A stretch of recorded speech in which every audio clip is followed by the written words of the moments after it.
መጋቢት 18 ዕለተ ዓርብ የምሽት ጸሎት። እግዚአብሔር ሆይ ስለዚህ ቀን አመሰግንሃለሁ። ስለረዳህን፣ አብረህን ስለሆንክ፣ ቸርነትህ ከኛ ጋር ስለነበረ እግዚአብሔር ሆይ ምሕረትህ ከኛ ስላልተለየ እናመሰግንሃለን። ቀኑን ሙሉ ከኛ ጋር ስለነበርክ፣ አብሮነትህ ስላበረታን፣ መንፈስህ ከኛ ጋር ስለነበረ እናመሰግንሃለን። ኃይል በላያችን ላይ ስለተቀመጠ እናመሰግንሃለን። እግዚአብሔር ሆይ አንተ ቸር አምላክ ነህ። አንተ ኃያል አምላክ ነህ። አንተ ሁሉን የምታደርግ ኤልሻዳይ አምላክ፣ ልጆችህን የምታሰማራ፣ ከጠላቶች መንጋጋ ፈልቅቀ የምታወጣ እግዚአብሔር ሆይ መልካም እረኛችን እናመሰግንሃለን። በአንተ የሚታመኑትን ታውቃለህ፣ በአንተ የሚደገፉትን ታውቃለህ። እነርሱንም እስከ መጨረሻው ትጋርዳቸዋለህ። በአንተ የሚጸኑትን እግዚአብሔር ሆይ ለበረከት ታስቀምጣቸዋለህ። ስለዚህ እናመሰግንሃለን። እግዚአብሔር በጌታ በኢየሱስ ክርስቶስም ደግሞ እንጸልያለን። የትኛውም አዋጅ በጌታ በኢየሱስ ክርስቶስም የተገለበጠ እንዲሆን እንጸልያለን። ጌታ እግዚአብሔር ሆይ ባሪያ ዳንኤል የመፍትሄው ሰው ሆኖ ሳለ፣ ወደ አንተ የሚጸልይ ሰው ሆኖ ሳለ፣ ምንም እንከን ባላገኙበት ጊዜ ወደ አንተ የሚጸልየውን ምክንያት ተጠቅሞ፣ ወደ አንተ የተጠጋበትን ምክንያት ተጠቅመው እግዚአብሔር ሆይ በራእዩ ላይ የወጥመድን አዋጅ እንደተናገሩበት ጌታ እግዚአብሔር በኢየሱስ ክርስቶስ የጸሎታችንን አዋጅ የተነገረብን፣ ወደ አንተ ቸርች በምንሄድበት ጊዜ ጠላት ችግርን የሚያባብስ፣ ወደ አንተ በተጠጋን ቁጥር ነገሮችን የሚያበላሽ ጠላት አባት ሆይ በጌታ በኢየሱስም ከላያችን ላይ እየተሰበረ እንዲሆን እንድትመታ እግዚአብሔር ሆይ እንጸልያለን። ቃል ሲናገር እንደዚህ ይላልና፣ ዳንኤልም አዋጁን እንደወጣ ባወቀ ጊዜ ወደ ቤቱ ሄደ።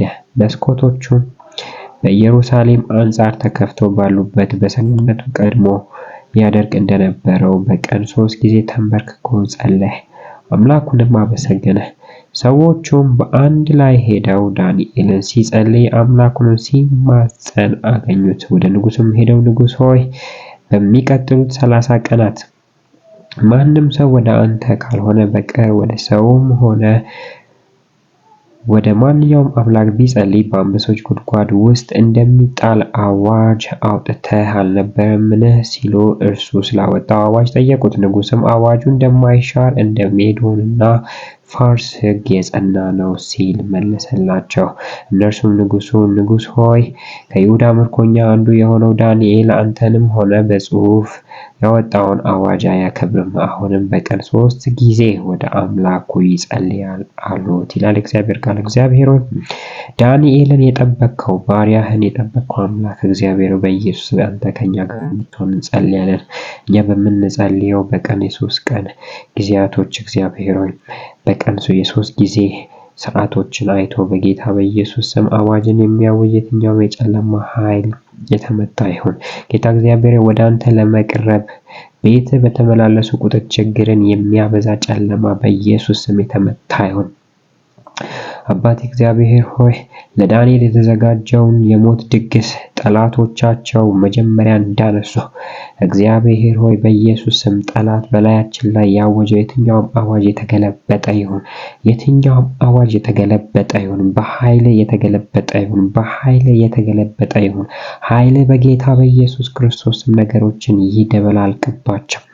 ያሰቡት ሐሳብ የቆፈሩት ጉድጓድ ውስጥ እስከሚገቡ ድረስ፣ የጠመዱት ወጥመድ ውስጥ እስከሚገቡ ድረስ ጌታ እግዚአብሔር አብሮነትህን ከኛ ጋር እንድታረግ ጸልያለሁ። እኛ ወደ አንተ በተጠጋን ቁጥር የሚቀና መንፈስ በጌታ በኢየሱስ ስም የተመታ ይሁን። በኢየሱስ ክርስቶስ ስም የተመታ ይሁን። ከሰው ላይ የተመታ ይሁን። ከአየሩ ላይ የተመታ ይሁን። ከልጆች ላይ የተመታ፣ ከወጣቶች ላይ የተመታ፣ ከስራ አስተዳዳሪዎች የተመታ፣ ከመሪዎች የተመታ አባት ሆይ በኢየሱስ ስም ይህ መንፈስ ባለበት ቦታ ሁሉ በጌታ በኢየሱስ ስም የተመታ ይሁን። የዳንኤል አምላክ ሆይ ባሪያህን የጠበቅከው አንተ ነህ። አንተ ነህ የጠበቅከው በአንበሶች እንዳይበላ መልአክ ልከህ አፋቸውን እንደዘጋ እግዚአብሔር በኢየሱስ ክርስቶስም የጠላት አዋጅ በላያችን ላይ እንዳይሰራ እጆች በላያችን ላይ ይቀመጡ። ጌታ እግዚአብሔር ሆይ አንተ ትሻለናለህ። ወደ አንተ መቅረብ ለኛ መልካም ነው፣ በዚያም መኖር ለኛ እድል ነው። ስለዚህ እግዚአብሔር ሆይ በጌታ በኢየሱስ ስም ወደ አንተ ስንጠጋ የሚከፋው፣ ወደ አንተ ስንጠጋ የሚቀና፣ ወደ አንተ ስንጠጋ ደስ የማይሰኝ የትኛውም መንፈስ በጌታ በኢየሱስ ስም ይመታ፣ በጌታ በኢየሱስ ክርስቶስ ስም ይመታ። እግዚአብሔር አባት ሆይ ጠላት ያዘጋጀውን ድግስ ወደ ራሱ እንዲዞር፣ ጠላት ያዘጋጀውን የትኛውንም ወጥመድ ራሱ እንዲገባበት እግዚአብሔር በጌታ በኢየሱስ ክርስቶስ ስም ራሳቸው እንዲገቡበት ጸለይን።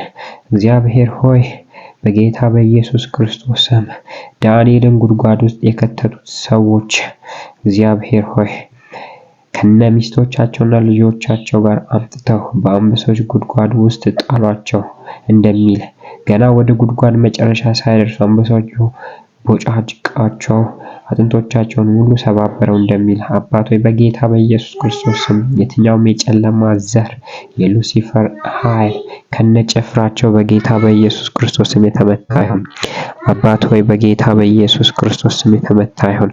ጨለማ ከህይወታችን የተመታ ይሁን። ሉሲፈር ከህይወታችን የተመታ ይሁን። ጌታ እግዚአብሔር ኃይል በላያችን ላይ ይቀመጥ። ደጋሚው በእኛ ላይ አይስራ። ሉሲፈር በእኛ ላይ አይስራ። የደጋሚዎች ድግምት ወደ ራሳቸው እንዲመለስ እንጸልያለን። እግዚአብሔር አባት ሆይ ካንተ የተነሳ እንበረታለን፣ ካንተ የተነሳ እንዘልቃለን፣ ካንተ የተነሳ እንቀጥላለን። ኃይልን በሚሰጠን በክርስቶስ እንጸልያለን። አባት እግዚአብሔር ሆይ በጌታ በኢየሱስ ክርስቶስ ስም ጨለማ ከህይወታችን የተመታ ይሁን። ሉሲፈር ከኛ ህይወት የተመታ ይሁን። የትኛውም የጨለማ አዋጅ በላያችን ላይ እንዳይሰለጥን ጸለይን። አባት ሆይ ይህንን ስለምታደርግ እናመሰግናለን። በልጅ በኢየሱስ ክርስቶስ ስም አሜን።